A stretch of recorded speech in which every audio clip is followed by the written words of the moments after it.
नमस्कार, 3 का तीर आप देख रहे हैं और आपके साथ मैं हूं अंशिका पाठक। नमस्कार, मैं हूं आपके साथ शीनम शर्मा और आज 3 का तीर में हमारे साथ एक ऐसे नेता मौजूद हैं जो बेबाकी से अपनी राय रखने के लिए जाने जाते हैं।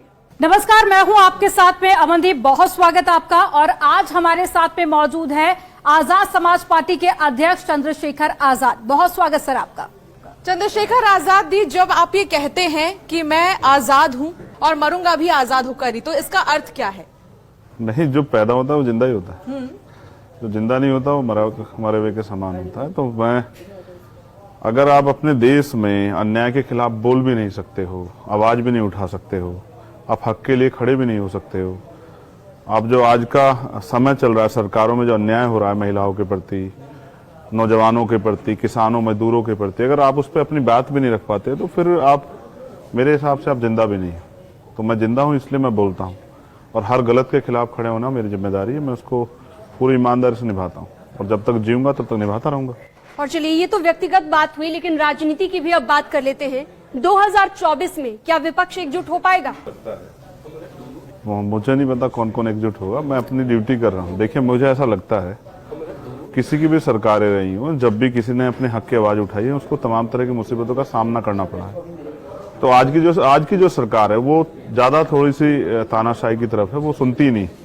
तो विपक्ष एकजुट होना हो, लेकिन जनता एकजुट हो रही है, क्योंकि जनता के अंदर निराशा, जिस तरह से पिछले कुछ समय में चीजें बिगड़ी हैं और मनोबल लोगों का डाउन हुआ है, उससे जनता के अंदर निराशा है। और मुझे लगता है कि जनता एकजुट हो रही है, मजबूरी में विपक्ष को भी एकजुट होना पड़ेगा। खतौली बाई इलेक्शन में जीत हासिल की, 2024 को लेकर क्या तैयारी, क्या सोचा है? मेहनत जारी, संगठन अपना काम कर रहा है। 2024 से पहले 2023 हम लोग राजस्थान, छत्तीसगढ़ और मध्य प्रदेश में अच्छी तरह से लड़ने का मन बना रहे हैं। हमारी तैयारियां चल रही है, बूथ की कमेटियां बन गई है, सेक्टर कमेटियां बन गई हैं, जो हमारे मुद्दे उनको लेके गांव में मीटिंग हो रही है, साइकिल यात्राएं निकल रही हैं। तो हम मजबूती से लड़ेंगे 23 का चुनाव, और फिर 24 के चुनाव की तैयारी हमारी नॉर्थ इंडिया में बहुत मजबूत। अच्छा चंद्रशेखर जी, बीजेपी ये कहती है कि विपक्ष जो है तुष्टीकरण की राजनीति करता है, तो आप क्या समझते हैं इसे? देखिए, कोई तुष्टीकरण नहीं। मैं समझता हूं कि बीजेपी जो काम कर रही है, उनके नेताओं के जो कथनी करनी है, उनको हमको जानना चाहिए। तो जाति, धर्म, संप्रदाय के आधार पर तुष्टीकरण बीजेपी की सरकार कर रही है। ये उत्तर प्रदेश में आप देख सकते हो, पिछले 5 साल की सरकार है, 17 से 22, एक भी डीजीपी जो है या प्रमुख सचिव वो SC ST OBC का नहीं रहा है। आज यूपी में 4 स्टेट की कर्सी के तो विधान आपको है, लगता है कि जो माइनॉरिटी है उनके साथ सही नहीं हो रहा? 5वां सेंटर का है, 5 में एक भी जो है उनके कुलपति वो वंचित वर्गों के नहीं है। देखो, हिस्सेदारी की बात है ना, सामाजिक न्याय कैसे होगा? तुष्टीकरण किसे कहते हैं? तुष्टीकरण ये है कि जब आप भेदभाव करते हो। तो बीजेपी की सरकार भेदभाव कर रही है। आप ये देखो, किसान, यहाँ जहां मैं आया हूँ, यहाँ एक धरना है, किसान बैठे हैं अपनी मांगों को लेकर। आपने 20 दिन से ज्यादा हो गया, 29 किसान जेल भेज रखे हैं, तो आपको जवाब तो देना पड़ेगा ना। तो माइनॉरिटी के साथ नहीं, सभी के साथ हो रहा है, शेड्यूल कास्ट के, शेड्यूल ट्राइब के, बैकवर्ड के, महिलाओं के, नौजवानों के, सबके साथ हो रहा है। कहाँ है रोजगार? अच्छा, जयंत चौधरी या अखिलेश यादव, किससे बनती है आपकी ज्यादा? नहीं, मेरी तो सभी से बनती है। मेरी मुख्यमंत्री से भी कोई झगड़ा नहीं है, मेरी किसी से कोई झगड़ा ही नहीं। मैं अपने काम को कर रहा हूँ और मैं अपने काम को जिम्मेदारी से कर रहा हूँ। लेकिन आने वाले वक्त में राजनीति में अगर किसी एक पार्टी के साथ आपको गठबंधन करना पड़े या जरूरत पड़े, तो किससे बनती है ज्यादा, अखिलेश यादव या जयंत चौधरी? नहीं, दोनों ही अच्छे प्यारे भाई हैं, दोनों ही अपना काम कर रहे हैं, अपनी पार्टी को आगे बढ़ा रहे हैं। और ये पार्टी का फैसला, मैं इस पे आज यहाँ खड़ा कुछ कह दूं ये सही नहीं है। ये पार्टी पॉलिसी का मैटर है, जिससे भी अलायंस होगा और जैसे भी अलायंस होगा, ये तो आप लोगों के माध्यम से सबके बीच में जाएगा। आपके प्लेटफॉर्म बड़े हैं, जनता उसको बड़ी मजबूती सुनती है। हमारी सारी लड़ाई विचारधारा की है और उसके साथ हमारे बुनियादी मुद्दे हैं। तो जिनसे हमारे बुनियादी मुद्दों पे चर्चा हो जाएगी और वो हमारे मुद्दों को उठाने काम करेंगे। वो सरकार बन भी जाए जो हमारे मुद्दों पे ना करे, जो हमारी मांगों को मांग ना समझे, जो उनको इग्नोर कर दे, तो क्या फायदा है? लेकिन जो विचारधारा की आप बात कर रहे हैं, वही विचारधारा की बात तो बसपा कर रही है, समाजवादी पार्टी कर रही है, फिर जनता आपको वोट क्यों दे? नहीं, कर तो बहुत सब लोग रहे, लेकिन कथनी करने में अंतर है ना। तो अगर कथनी करने में अंतर ना हो तो जनता भी इस बात को महसूस कर रही है। बेसिकली मेरा काम है जनता के बीच जाना। मैं किसी रानी का बेटा तो हूं नहीं। एक गांव के एक गरीब घर से जो है संघर्ष करके यहाँ तक पहुंचा। पिताजी प्राइमरी स्कूल में हेडमास्टर थे और माँ हाउसवाइफ थी। तो मैंने गरीबी और बुनियादी सुविधाओं का अभाव मैंने देखा और आज भी जनता उसी में त्रस्त है। आज सुबह सुबह मुझे एक मैसेज आया कि मुझे मेरे फादर को ब्रेन हेमरेज हुआ, एम्स में भर्ती कराना है। अब देखो, अगर कोई अपने पिता को बचाना चाहता है, मैं ये आपको आज की घटना बता रहा हूँ मुजफ्फरनगर से, मैं नाम भी बता सकता हूँ इसके स्पष्टीकरण के लिए, जिनके फादर की बात, विकास है वो बच्चा, हमारा वर्कर है पार्टी का। तो मुझे पता है कि आप एम्स में भर्ती नहीं करा सकते, जबकि एम्स जैसे बहुत सारे हॉस्पिटलों की जरूरत है कि ऐसी सुविधाएं मिले। तो जो बुनियादी सुविधाएं गरीबों को नहीं मिल रही है, उसकी जिम्मेदार सरकार है। तो मेरा सवाल सरकार से हमेशा रहेगा। तो विचारधारा की जो बात करते हैं, उनको ये सोचना चाहिए इन वर्गों का हित कैसे होगा। अच्छा चंद्रशेखर जी, आपने कहा फैमिली के बारे में, आप पश्चिम से आते हैं और मायावती का पश्चिम में एक अच्छा वोट बैंक भी है, तो आपको साथ जाने में मायावती के क्या दिक्कत? मुझे कोई दिक्कत नहीं है। आप बात करा दीजिए, अगर आपकी बात होती है, आपके यहाँ जो हेड उनकी बात होती नहीं हो रही उनकी, मेरी नहीं होती। मैं झूठ बोलता नहीं हूँ। रिश्ता कैसा है आपका? बहुत अच्छा है, जैसा आप बहनों के साथ है ऐसे उनके साथ है। हमारे यहाँ सिखाया गया कि कभी भी माताओं बहनों के साथ कभी वो गुस्सा भी कर जाएं तो गुस्सा नहीं करना है, और अगर वो कुछ कह भी दे तो उनकी बात को सुन लेना है। तो भविष्य में कोई संभावना है? बहुत संभावना है। मैं तो हमेशा कहता हूँ कि वो हमारी बड़ी। लेकिन जो आपकी पार्टी है एएसपी, क्या इसका रोल राजनीति में हम सिर्फ एक सहयोगी पार्टी भर का देखेंगे या आगे भी कुछ प्लानिंग है आपकी? हाँ, ये बड़ा अच्छा सवाल है। देखिए, हमने शुरुआत की है अभी, और जो लोग पहले से कहीं ना कहीं किसी पार्टी के साथ एडजस्ट हैं, किसी को वोट दे रहे हैं, वो इतनी आसानी से नहीं छोड़ेंगे। मैं ये कह दूं एक दिन में सब बदल जाएगा, ऐसा नहीं होता है। एक दिन में तो बच्चा जो पैदा हो जाता है, वो 1 साल में वो पैरों पे चलना भी नहीं सीख पाता है, बोलना भी नहीं सीख पाता, समय लगता है सब चीजों में। भारतीय राजनीति बड़ी कठिन है, कई तरह के स्वरूप हैं इसके।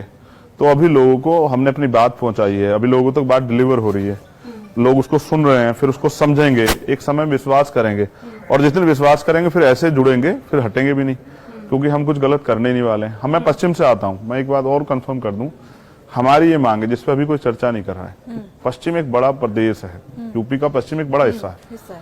तो जब तक अगर हम इसको यूपी को विकास के एजेंडे पे ले जाना चाहते हैं, तो जब तक ये डिवाइड नहीं होगा, यूपी 2 से 3 हिस्सों में नहीं बनेगा, तब तक नहीं बात बनेगी।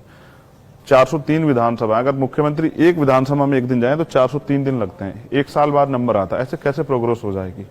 तो मैं समझता हूं अभी यूपी को सही समय है, उसके 3 या 4 हिस्से करने चाहिए, जिससे कि आम आदमी तक आसानी तक सुविधा पहुंचे। 16-16, 18-18 लाख की कॉन्स्टिट्यूंसी है पार्लियामेंट की। एक मेंबर ऑफ पार्लियामेंट 3 साल में या 5 साल में भी 18 लाख लोगों से नहीं मिल सकता है। तो जब आप अपने नेता से अपनी बातें नहीं कह सकते, तो वो आपकी समस्या कैसे हल कर देगा? इसलिए इसको छोटा करना चाहिए, एक अलग स्टेट बने, पश्चिम स्टेट। यहाँ किसानों का बहुत बड़ी समस्याएं हैं, यहाँ से लोग उत्तराखंड जाते हैं रोजगार के लिए, दिल्ली आते हैं रोजगार के लिए। इन समस्या पे काम होना चाहिए, हाईकोर्ट मेरठ आ जाना चाहिए, राजधानी हमारी मेरठ बननी चाहिए। तो मुझे लगता है बहुत फायदा होगा, जनता का फायदा होगा। राजनीति का असल उद्देश्य यही तो है ना, सरकार को, जनता को रिलीफ मिले। कहाँ रिलीफ है? आप ट्रेन पकड़ के जाओगे इलाहाबाद हाईकोर्ट में, और फिर अगर वहां डेट किसी वजह से कैंसिल होगी तो फिर वापस आओगे, फिर जाओ। कहाँ जनता पे इतना पैसा? सरकार पैसा थोड़ा दे रही है, अवसर भी नहीं दे रही, एजुकेशन के बजट कम हो रहे हैं। तो मैं समझता हूँ पश्चिम प्रदेश अलग बने तो पश्चिम में विकास की गंगा जो है वो आगे बढ़ सकती है। अच्छा, परिवारवाद शब्द तो आपने बहुत सुना होगा। बहुत सुना है। कौन कर रहा है परिवारवाद? ये तो सभी कर रहे हैं। कोई एक राजनीतिक दल बताओ जिसमें नाम, आप बताओ, मैं जवाब दे दूंगा। मैं तो आप बताइए ना, आप सब है, सब जगह पे है। देखिए, जो लोग 24 घंटे 7 दिन राजनीति कर रहे हैं, उनके बच्चे भी अगर राजनीति कर लेते हैं, उनकी इच्छा है, तो मैं इसको बुरा नहीं मानता। लेकिन मैं मानता हूं कि उसके लिए कम से कम उनको संघर्ष का रास्ता भी इख्तियार करना चाहिए।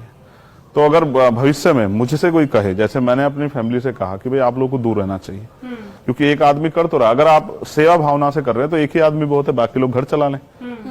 तो अगर आप राजनीति करना चाहते हैं, फिर आपको इसको सीखना चाहिए। यूनिफॉर्म सिविल कोड को लेकर आप क्या कहेंगे? क्योंकि अगर देश एक है तो कानून एक क्यों नहीं? हाँ बिल्कुल, मैं सहमत हूँ, लेकिन बहुत सारी चीजें हैं ना, हम कॉन्स्टिट्यूशन को हमें इसमें ऐड करना चाहिए। तो यहाँ अलग अलग धर्म है, जैसे बौद्धिस्टों की अलग मान्यता है। संविधान के अनुच्छेद 44 पे इसका जिक्र है, तो आप संविधान को अगर मानते हैं तो इस पर हामी क्यों नहीं? संविधान में आर्टिकल 25-26 में धार्मिक स्वतंत्रता भी है, वहीं हिंदू लॉ और मुस्लिम लॉ भी है, हिंदू मैरिज एक्ट, मुस्लिम मैरिज एक्ट भी है। ये सब चीजें हैं। मैं फिर कह रहा हूँ, होना चाहिए, बहुत सारी चीजें होनी चाहिए कि सब लोग के लिए कॉन्स्टिट्यूशन पहले हो। लेकिन आप बताओ, इसकी राह में सबसे बड़ा रोड़ा तो बीजेपी है।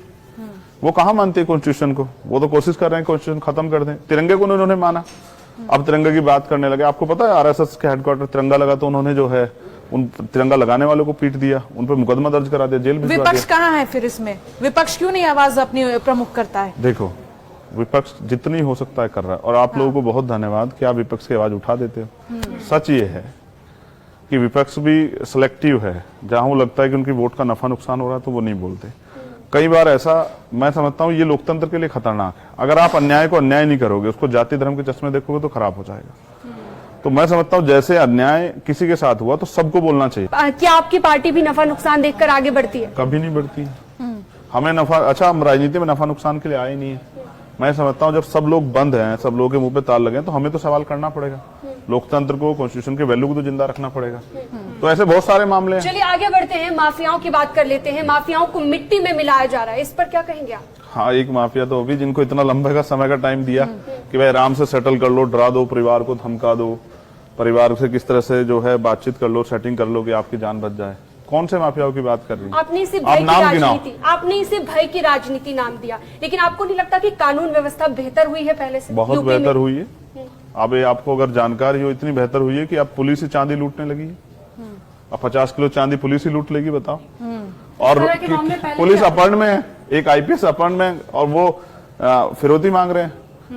और अभी अभी मैं फिर कह रहा हूँ, जो अच्छा काम होगा उसका हम लोग समर्थन करेंगे। अच्छा, लेकिन अगर उसके नाम पे अपने विरोधियों को, विपक्ष के लोगों को डराना, धमकाना, उन पर मकान बुलडोल चलाना, अगर इसको आप कानून व्यवस्था कहते हैं तो मैं इस लेकिन धर्मांतरण और लव जिहाद के मामले भी तो बढ़ते जा रहे हैं। अब बात अगर यहाँ पर मामलों की हो रही है तो इस पर आपका क्या सोचना है? गलत है। अगर कोई किसी बैड इंटेंशन से किसी का धर्मांतरण कराए, धर्मांतरण तो बिल्कुल गलत है, मैं इसका समर्थन नहीं करता। लेकिन अगर लव जिहाद की बात आप करें, अगर कोई बैड इंटेंशन से कोई ऐसा काम कर रहा है, उस पर सख्त कार्रवाई। लेकिन अगर कोई प्यार कर रहा है तो उस पर कार्रवाई का मामला मैं इसको गलत मानता हूँ। और किसी को कोई अधिकार नहीं। कल मैंने एक वीडियो देखी हमारे सहारनपुर की, एक महिला, एक बच्ची और एक लड़का है, उनकी आइडेंटिटी उसको जो है ना वो ओपन कर देती, उसका मुंह से मास्क निकाल लेती। आप भी बच्चियां हैं, आप सोचो कोई इसके किसी को जो है निजता का कैसे उल्लंघन कर सकता है? वो बालिग है, आप कौन होते हैं उसका मास्क नोचने वाले? आप उसकी फैमिली चेक करेगी। अगर वो अपराध कर पुलिस कार्रवाई करेगी, आप कौन होते हैं भीड़ बन के पीटने वाले? आपको किसने अधिकार दिया? ये सब दोनों तरफ है। चंद्रशेखर जी, ये दोनों तरफ है। मैंने कुछ मुस्लिम बच्चों की वीडियो भी देखी जो इस तरह लड़कियों को कर रहे हैं, और मैंने कुछ हिंदू बच्चों की वीडियो भी देखी जो इस तरह कर रहे हैं। मैं दोनों खिलाफ। चंद्रशेखर जी, देखिए धर्मांतरण की बात क्योंकि हो रही है, और धीरेन्द्र शास्त्री तो आप सुन ही रहे हैं उनको, तो उनकी इस सोच को, हिंदू राष्ट्र वाली सोच को से आप कितना इत्तेफाक रखते हैं? बस ये बहुत अच्छा सवाल किया आपने। क्या आप संविधान के खिलाफ हैं? यही मेरा सवाल। नहीं, अभी आप संविधान मैं तो नहीं, अभी आप संविधान के बारे में मुझसे पूछ रहे थे, यूनिफॉर्म सिविल कोड पे। मैंने पूछा आप इससे इत्तेफाक मैं क्या कह रहा हूँ? देखिए, ये भारत है ना, सेकुलर भारत, ये इसकी पहचान है। अनेक धर्म, अनेक जातियां, सबकी अलग परंपरा, सब कुछ। आप हिंदू राष्ट्र कैसे बना दोगे? और वो हिंदू राष्ट्र का एजेंडा क्या है आप पे? एक बड़े, अब हमने तो सीजीआई साहब को सुना, उन्होंने कहा आप एक हिंदू गांव भी बना के दिखा दो, उसकी क्या विविधताएं होंगी, उसको किसको क्या अधिकार होंगे, यही बता दो आप। उसमें कौन ऊपर बैठेगा, कौन नीचे बैठेगा, कौन शासन चलाएगा, कौन जो है सुरक्षा करेगा, यही बता दो। तो कोई एजेंडा नहीं है, सिर्फ राजनीतिक एजेंडा और कुछ नहीं है। और एक सेकंड, देश के प्राइम मिनिस्टर हिंदू हैं, बहुत सारे स्टेट में चीफ मिनिस्टर हिंदू हैं, प्रमुख सचिव से लेके बहुत सारे अधिकारी हिंदू हैं। और कौन सा हिंदू राष्ट्र बनाना है भाई? जो सबको प्रतिनिधित्व देना पड़ेगा ना, वरना तो फिर अगर एक ही विचारधारा के सब लोग हो जाएंगे, सोचो इस पूरे न्यूज रूम में अगर एक ही विचारधारा के लोग हो जाएं तो दूसरे लोगों की तो बात ही नहीं होगी ना। आप खुले मंच पर अपनी बात रख रहे हैं और उसके बाद में आप कह रहे हैं कि अधिकार नहीं है। अच्छा, आप इसको भी छीन लेना चाहते हो? नहीं, छीन लेना चाहते नहीं है, आपको अधिकार दिया। देखिए नहीं, ये किसने दिया है? धीरेन्द्र शास्त्री को भी अधिकार है। बिल्कुल अधिकार है, देश के कॉन्स्टिट्यूशन के खिलाफ बोलने का उनको अधिकार है, लेकिन उन पर कार्रवाई का अधिकार भी पुलिस को होना चाहिए। लेकिन ऐसा कुछ नहीं कहा उन्होंने। अब देखो, सरकार उनको बचा रही है, जिस दिन सरकार उनके एंटी आ जाएगी कभी भी नहीं बोलेंगे, फिर सरकार के साथ बोलेंगे। मैं जानता हूँ सरकार के रट्टा। अच्छा, एक मुझे आपका बयान याद आ रहा है, वो काफी पुराना है, शायद आपको याद हो ना हो। आपने एक बार कहा था कि मैं नेता कभी नहीं बनना चाहता, मुझे कार्यकर्ता की तरह काम करना है, लेकिन अब तो आप एक बड़े नेता के तौर पर ही जाने जा रहे हैं। देखिए, जानने को तो अभी भी तो आप एंकर हैं, लेकिन क्या इसके बाद आप बेटी नहीं हो किसी घर में जाके? किसी घर की बहू भी हो सकती हो, किसी की चाची, किसी की बुआ भी हो सकती हो, किसी भाभी भी हो सकती है। लेकिन एक अच्छा नेता के नाम से जाना नहीं, मैं फिर कह रहा हूँ, देखिए हमारी जो मूवमेंट है, हम जो काम कर रहे हैं जिस उद्देश्य के लिए, वो राजनीति उसका एक सिंगल पार्ट है। जब हम सामाजिक परिवर्तन की बात करते हैं कि चाहे जेंडर के आधार पे हो, चाहे वो जाति के आधार पे हो, धर्म के आधार पे, गैर बराबरी नहीं होनी चाहिए, चाहे वो आर्थिक आधार पे हो। तो जिस मूवमेंट की हम बात करते हैं गैर बराबरी के खिलाफ, वो मूवमेंट में हम कार्यकर्ता बन के अच्छा काम कर सकते हैं। नेता तो यहाँ बहुत है, और नेता होता है, नेता जनता को देता नहीं है। आप खुद को नेता नहीं मानते? हाँ, मैं कार्यकर्ता हूँ, तभी तो आपके बीच में खड़ा हूँ। अच्छा, नेता होता तो आपसे पहले पूछता कि भाई खड़े होकर बात करनी है, बैठ के बात करनी है। मैं तो एक सामान्य कार्यकर्ता हूँ, आपकी तरह खड़ा नहीं हूँ। देखो, केरला स्टोरी और कश्मीर फाइल्स, इस पर क्या राय है आपकी? कितना पसंद कर रहे हैं मूवीज को? देखी नहीं देखी? समय नहीं लगा है, काम कौन करेगा मेरे हिस्से का। लेकिन बड़ा सवाल ये है कि ये तो रोज जो है यार केरला स्टोरी रोज उत्तर प्रदेश में चल रही है, हाथरस जैसी हुई उस पर भी एक स्टोरी बननी चाहिए। जिस तरह से आज भी लोग जो है ना वंचित वर्ग के लोग, जैसे बिहार में आज भी उनके पास खाने को खाना नहीं है अच्छा, सेंट्रल गवर्नमेंट भी स्टेट भी है, वो अभी भी सुनते हैं कि उनको वो मरे हुए चूहा खाते हैं उनके पास। अब मैं दिल्ली में गया था, साक्षी की हत्या हुई, एक जो है एक अपराधी ने उसको चाकू से गोद के मार दिया। मैं उनके जब घर गया ना तो उनके सर पे छत नहीं है। प्राइम मिनिस्टर ने रैली करके कहा चुनाव से पहले कि हम कच्ची कॉलोनियों को पक्की कर रहे हैं। दिल्ली के मुख्यमंत्री ने भी कहा उनके पास पीने को साफ पानी 10 दिन में पानी आता है वहां, उनके पास जो पहनने को अच्छे कपड़े नहीं है, अच्छी सफाई नहीं है, और भी कुछ बहुत सारी व्यवस्था नहीं है। इस पे भी फाइल बननी चाहिए। लेकिन केरला स्टोरी मूवी इस पर बेस्ड नहीं है। देश के युवा क्या आपने हाँ। आप फिर आपको बुरा लगेगा मेरी बात का, आपने देखा उन्होंने रिकॉर्ड दिया 30,000 का और बाद में हटा के 3 करना पड़ा। आप इतना झूठ क्यों फैला रहे हो जो आप उस पर स्टैंड भी ना रख अच्छा पाओ? ठीक है, ये सब छोड़िए। अब आप ये बताइए, अतीक और अशरफ का मर्डर जिस तरीके से हुआ, एकदम भरे एकदम जगह पर हुआ, आप इसे कैसे देख रहे हैं? और जो कार्रवाई हुई उन पर, हम संजीव जीवा को भी ऐड कर लेते हैं।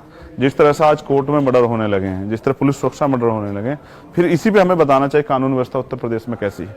मैं अपराधियों को कभी समर्थन नहीं करता, लेकिन सच ये है कि अगर इस तरह से गोलियों से फैसले होंगे तो फिर हाई कोर्ट सुप्रीम कोर्ट की जरूरत तो खत्म हो जाएगी। देखिए फास्ट ट्रैक कोर्ट में मुकदमा चले, 2 या 3 महीने में सारी कार्रवाई हो, जिस अपराध उसको सजा हो जाए, यही हम लोग चाहते हैं ना।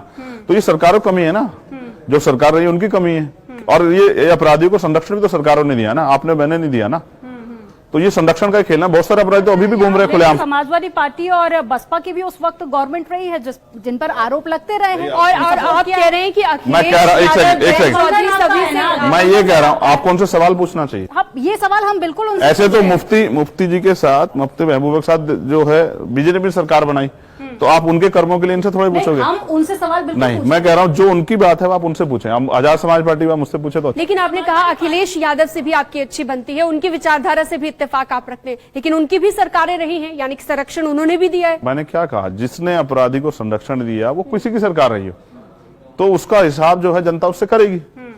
भाई मेरी तो आपसे भी सबसे अच्छी बनती है, तो इसका मतलब थोड़ा ही कि भाई मैं आपको आपके अपने हिसाब से काम कराऊंगा। अच्छा एक चीज और, खतौली में जब गठबंधन हुआ तो आपकी बात सबसे पहले किससे हुई? जयंत चौधरी से, अखिलेश यादव से? नहीं, 2022 के इलेक्शन के बाद ही मुझ में और जयंत भाई में अच्छी बातचीत हुई और अभी भी होती है। हम लोग साथ बैठते भी हैं, बहुत सारे विषयों पे बात करते हैं। जैसे हमारे किसानों की बड़ी समस्या है, जैसे हमारे यहाँ कई जगह पे जो है ना भूमि अधिग्रहण हुआ तो किसान को तो मिल जाता है मुआवजा, लेकिन किसान की जमीन पे जो मजदूर डिपेंड होता है, जो गाँव के लोग जो है वो डिपेंड होते हैं, जो खेती किसान जुड़े हुए लोग हैं, कोई फावला बनाता है, कोई खुरपा बनाता है, कोई ट्रैक्टर चलाता है, उनका भी सब कुछ खत्म हो जाता है, उनके लिए बात नहीं होती। तो हम लोग उस पर चर्चा करते हैं। तो 2024 में बसपा के साथ में गठबंधन करने को तैयार हैं? हाँ मैं तैयार हूँ, आप करा दो, बातचीत करके करा दो। ठीक है, लगता है ये इंटरव्यू देखने के बाद में बहन जी हो सकता है आपको कॉल कर ले। अगर ऐसा होता है तो गठबंधन पक्का माना मैं जाएगा। आप ही को इसका धन्यवाद दूंगा अगर अच्छा, आपने ठीक है। करा दिया। वो कौन सी सीट होगी जिस पर चंद्रशेखर आजाद चुनाव लड़ना चाहेंगे? ये पार्टी का फैसला है। मैंने लेकिन कहा पार्टी के अध्यक्ष तो आप ही है ना, और कौन आपको क्या फैसला लगता है लेगा? कल अगर मैं अध्यक्ष नहीं होगा तो पार्टी मेरी वैल्यू नहीं रहेगी? नहीं, अभी तो आप अध्यक्ष है ना, फैसला अभी तो आप आपके हाथ अपने में। आप को अच्छा, कार्यकर्ता आपकी बता पसंद रहे हैं। दीजिए। फेवरेट सीट बता दीजिए, आप अपने कहाँ से दिखेंगे? देखिए मेरी कोई फेवरेट सीट नहीं है, मैं पार्टी का ईमानदार समर्पित कार्यकर्ता हूँ। पार्टी जहां लड़ाएगी, पार्टी मना करेगी नहीं लड़ाना, हमारे यहाँ कोर कमेटी है, हम लोग सुनते हैं, उनके डिसीजन को हम लोग फॉलो करते हैं। उन्होंने मुझे अध्यक्ष बनाया, मैं कौन सा घर से आके अध्यक्ष बन के बैठ गया हूँ?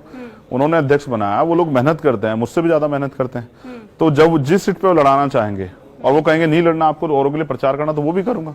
तो मैं अपनी पार्टी का ईमानदार कार्यकर्ता। एक निजी सवाल है मेरा। निजी सवालों पे मैं बात नहीं एक करता। निजी सवाल ये है आपके नाम से रिलेटेड। अच्छा। कि आपका नाम चंद्रशेखर है, आजाद आपने लगाया, रावण किसने लगा दिया? आप जैसे मीडिया के लोगों ने, सम्मानित मीडिया के लोगों ने। स्टोरी तो होगी उसके पीछे। नहीं स्टोरी होगी आप भी आपकी। इसको सर्च करके बताओ ना, आपकी रावण इन्वेस्टिगेशन की- सूत्र आप पे बहुत रहते हैं, बाद में पता लगे खबर झूठी हो मगर आपके सूत्र सच्चे रहते हैं। आपकी छवि वैसी थी कि रावण। आप बताओ, आपने आज तक मुझे देखा, मैंने कभी मेरी कोई छवि से ऐसा लगा कि मैं कोई बुरा काम करता हूँ? इवन याद रखना, जब किसी पत्रकार के साथ भी अन्याय होगा तो मैं सबसे पहले आवाज उठाऊंगा। ये सोचते हो कि वो किस न्यूज एजेंसी में काम करता है। मैं स्ट्रेट फॉरवर्ड हूँ, जहाँ महिलाओं की बात आएगी, नौजवानों की, किसानों की, मजदूरों की, गरीबों की, उसमें मैं स्ट्रेट फॉरवर्ड। उसमें मैं ये नहीं देखूंगा कि सामने कौन है, किसकी सरकार है, कितना ताकतवर है, फिर मैं न्याय के लिए खड़ा रहूंगा। और चलिए अब बात करते हैं हमारे रैपिड फायर राउंड की। बहुत ही खास ये राउंड है, एक शब्द में आपको जवाब देना है या एक लाइन आप इस्तेमाल कर सकते हैं। मायावती। हाँ बड़ी अच्छी है, मैं उनका बड़ा सम्मान करता हूँ और चाहता हूँ कि वो दीर्घायु हो, स्वस्थ रहें और उनके आशीर्वाद हम लोग को मिलता रहे। अच्छे अपनी पार्टी को बहुत मेहनत कर रहे हैं, मेरी उनके लिए भी मंगल कामनाएं, खूब मेहनत करें और आगे बढ़े। ओवैसी अच्छा है, बहुत अच्छा काम कर रहे हैं और उनके लिए भी मंगल कामनाएं। जयंत चौधरी। और मैं चाहता हूँ वो खूब आगे बढ़े, मेहनत करते हैं। राहुल गांधी। वो भी आगे बढ़े, अच्छा काम किया उन्होंने इस बार और मेरी उम्मीदें हैं कि वो अलग तरह से सोच रहे हैं, अलग तरह से बोल रहे हैं। मैं उनके लिए बहुत ज्यादा मंगल कामनाएं कि वो आगे बढ़े। प्रियंका गांधी। मैं उनसे बड़ा उनका सम्मान करता हूँ। सीएम योगी आदित्यनाथ। नहीं, मैं पहले उनका पूरा करना चाहूंगा। वो बहुत अच्छी महिला नेता और मैं चाहता हूँ वो आगे बढ़े। देश में महिला नेताओं की जरूरत बहुत ज्यादा है। योगी आदित्यनाथ अच्छा काम कर रहे हैं और उनके लिए भी मंगल कामना, स्वस्थ रहें, दीर्घायु हो और आगे बढ़े। चलिए, बहुत शुक्रिया चंद्रशेखर जी। 3 के तीर में आपने हमारे तीरदार सवालों का जवाब भी दिया, बहुत शुक्रिया। अब सबके लिए भी मंगल कामनाएं। ठीक है, आपका हमारे साथ में जुड़ने के लिए और बहुत बेबाकी के साथ में आपने जवाब दिए हर बार की तरह, बहुत शुक्रिया। बहुत शुक्रिया चंद्रशेखर जी, आप हमारे ऐसे पहले गेस्ट हैं जो 3 का तीर न्यूज रूम में हमारे शूट हुआ है। बहुत शुक्रिया, आपने तीरदार सवालों के जवाब भी बेबाकी से दिए। धन्यवाद और आपके इस नए स्टूडियो के लिए भी मंगल कामनाएं। तो हर बार की तरह इस बार भी आपने काफी बेबाकी के साथ में जवाब दिया है, जो अक्सर दर्शकों को पसंद आता है। हमारे साथ में जुड़ने के लिए, जवाब देने के लिए आपका बहुत शुक्रिया। बहुत शुक्रिया आपका न्यूज 18 के साथ जुड़ने के लिए। अगले हफ्ते फिर हाजिर होंगे 3 का तीर लेकर एक नए खास मेहमान के साथ। तब तक के लिए हमें दीजिए इजाजत, नमस्कार। न्यूज 18 के लिए भी बहुत बहुत मंगल कामनाएं। वो ऐसे ही अपना काम करते रहें और खूब आगे बढ़े। उनका आपके न्यू ऑफिस के लिए भी बहुत बहुत बधाई। धन्यवाद।